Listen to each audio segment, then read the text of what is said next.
अस्सलाम वालेकुम viewers and students. जैसे कि जानते हैं कि मैं तारिक रशीद हूँ और मैं आपके लिए लॉ के लेक्चर्स रिकॉर्ड करवा रहा हूँ। आज हम स्टार्ट करेंगे रजिस्ट्रेशन एक्ट। आपके ट्रांसफ़र ऑफ प्रॉपर्टी एक्ट में 4 डिफरेंट एक्ट्स मौजूद हैं, जिनसे एक रजिस्ट्रेशन एक्ट है।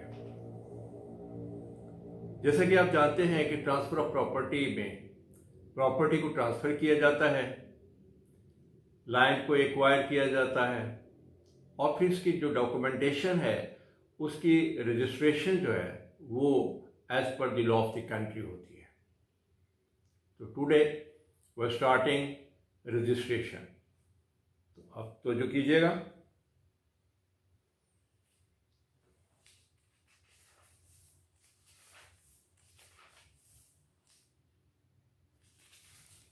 इसमें कुछ डॉक्यूमेंट्स ऐसे होते हैं जिनकी रजिस्ट्रेशन हमें करवाना होती है, कुछ ऑप्शनल होते हैं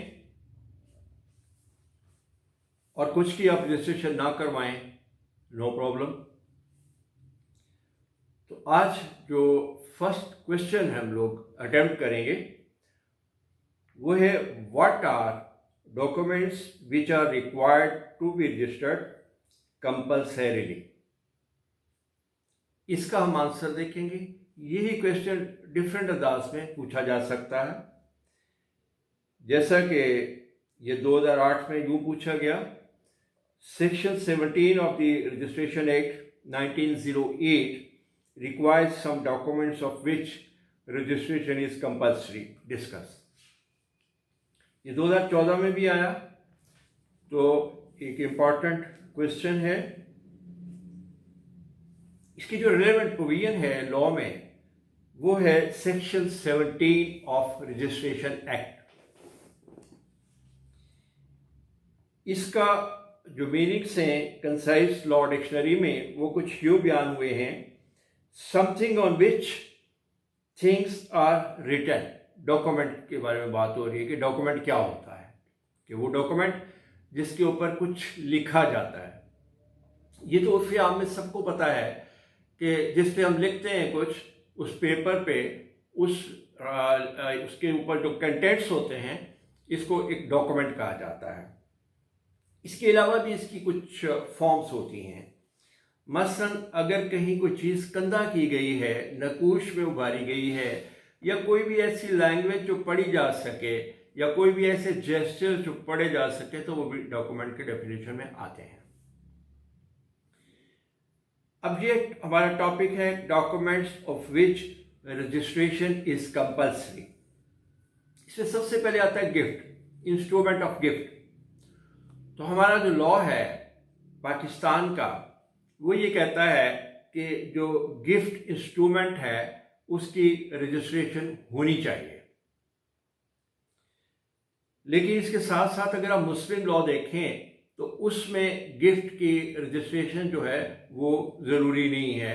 आप ऑरल गिफ्ट कर सकते हैं, no need of any documentation. Gift under Islamic law जो है इसके ऊपर केस रेफरेंस है, आप नोट कर सकते हैं, 1987 SCMR 1403, यानी supreme court monthly review, page number 1403 और 1987 की ये अथॉरिटी है।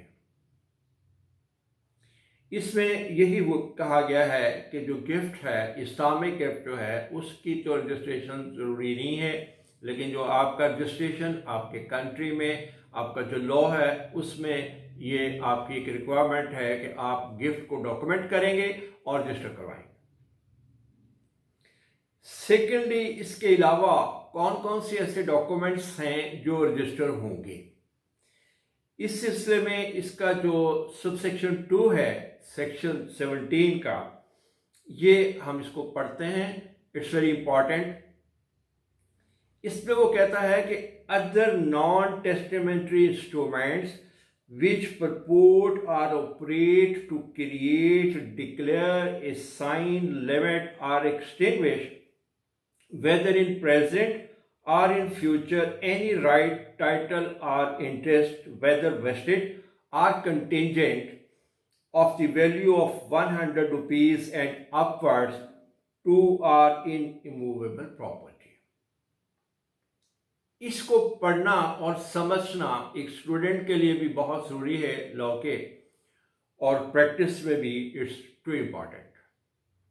ये पूरी इस रजिस्ट्रेशन की बेसिकली इसके अंदर इसका थीम मौजूद है, इसका जिस्ट मौजूद है।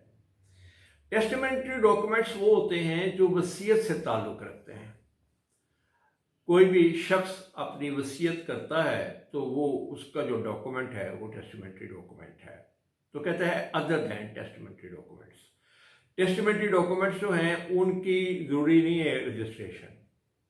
उसके अलावा अगर कोई भी डॉक्यूमेंट है जिसकी वैल्यू ₹100 या इससे ज़्यादा है तो उसकी रजिस्ट्रेशन रिक्वायर्ड होगी अगर वो डॉक्यूमेंट और उसकी लैंग्वेज ये बताती है कि इस डॉक्यूमेंट के तहत कोई राइट या कोई इंटरेस्ट या title in any property is being transferred.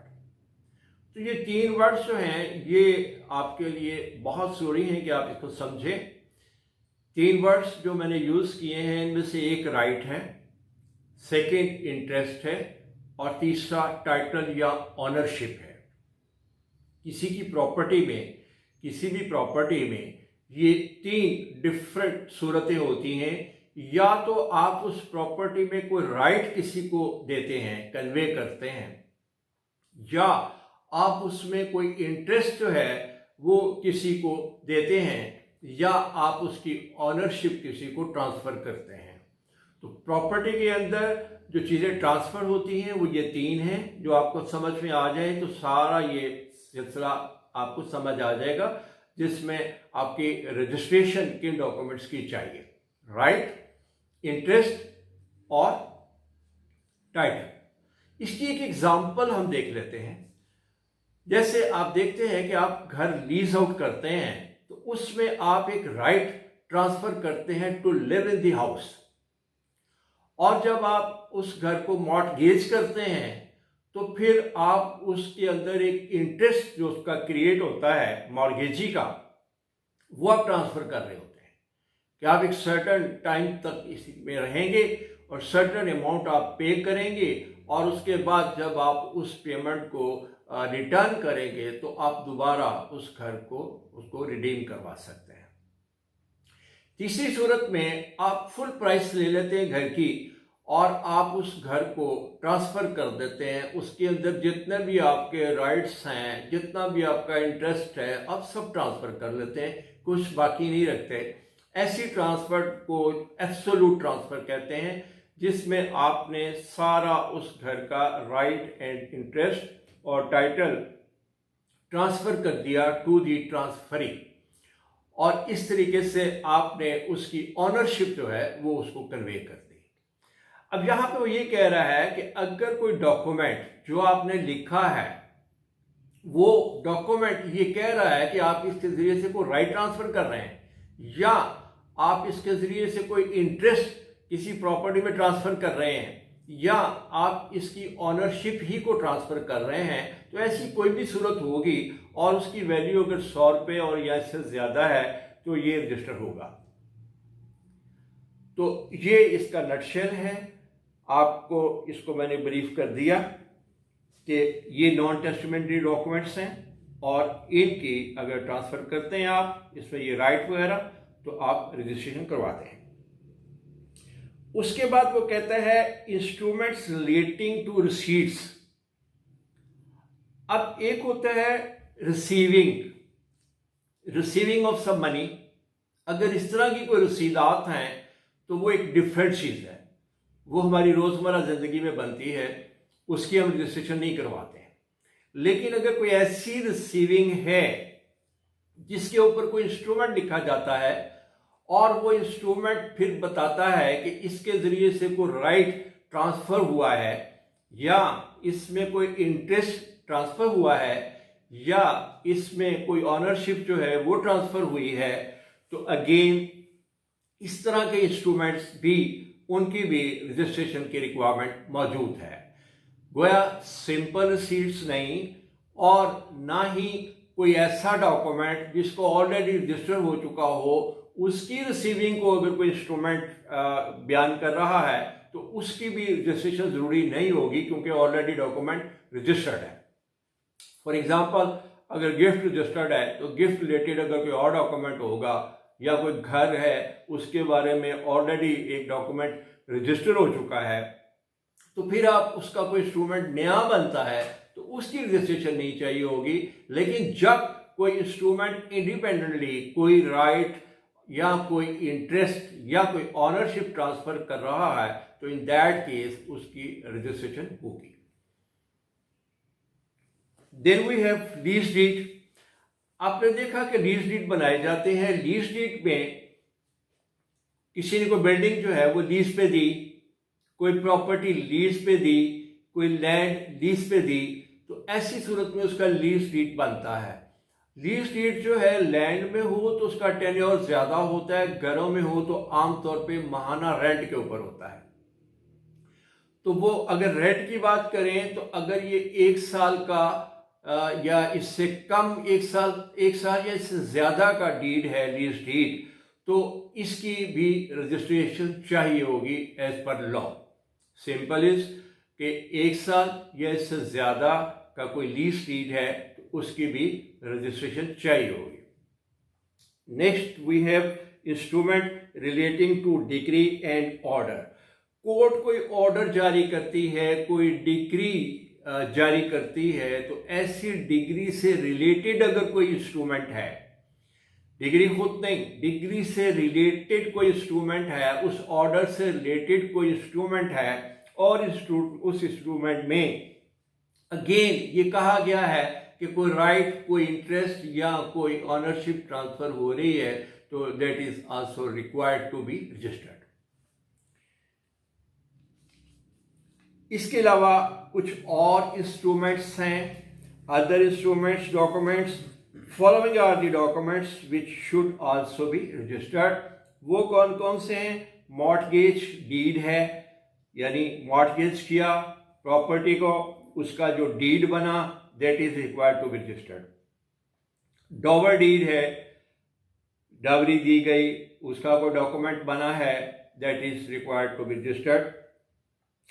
Debenture, banks debentures issue करते हैं, ये बेसिकली जो इंटरेस्ट है उसका एक इकरारनामा होता है कि जनाब ये जो कर्जा है ये लिया गया है, ये उसका इंटरेस्ट है, उसकी डिटेल्स होती हैं, ये डिबेंचर कहलाता है। तो डिबेंचर की रजिस्ट्रेशन होगी। Then we have adoption deed. तो एडॉप्शन डीड जो है इसकी रजिस्ट्रेशन ये 2 वे है, ये दोनों तरफ है, ऑप्शनल भी है और इसमें कराया भी जा सकता है। आगे हम जाएंगे ऑप्शंस उसमें देखेंगे। नेक्स्ट नंबर 5 कोई है इंटरेस्ट ऑफ लीज। तो इंस्ट्रूमेंट्स रिलेटिंग टू लीज ये भी आप रजिस्टर करा सकते हैं। Then we have compromise deed. Compromise deed जो है उसकी रजिस्ट्रेशन कराएंगे। सेल सर्टिफिकेट्स हैं, सेल डीड्स हैं।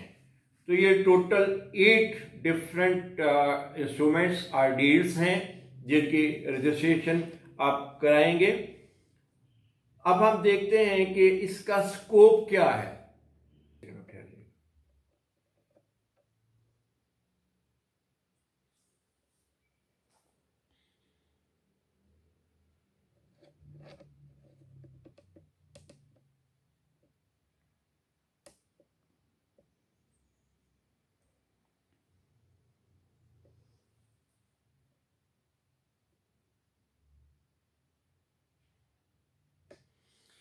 रजिस्टर्ड है। अब हम देखिए now this is the scope. What is the scope of this section 17? Basically जो डॉक्यूमेंट रजिस्टर्ड होते हैं वो एविडेंस के अंदर एडमिसिबल होते हैं, और जो डॉक्यूमेंट्स रजिस्टर्ड नहीं होते उनकी एडमिसिबिलिटी जो है वो नहीं होती है। लेकिन उसके कुछ एक्सेप्शंस हैं, वो आगे जाके हम डिस्कस करेंगे कि वो किन सूरतों में वो भी रजिस्टर हो जाते हैं। अब है documents executed in foreign state. अगर पाकिस्तान के अलावा किसी और रियासत में, किसी और मुल्क में कोई डॉक्यूमेंट जो है वो एग्जीक्यूट हुआ है, तो उसकी यहाँ पाकिस्तान में भी रजिस्ट्रेशन ज़रूरी होगी, तभी वो कोर्ट उसको एडमिट करेगी। अदरवाइज वो कोर्ट जो है उसको एडमिट नहीं करेगी किसी एविडेंस में। तो ये हमारा जो आज का क्वेश्चन है उसका reply that we have done, it is over. Thank you very much.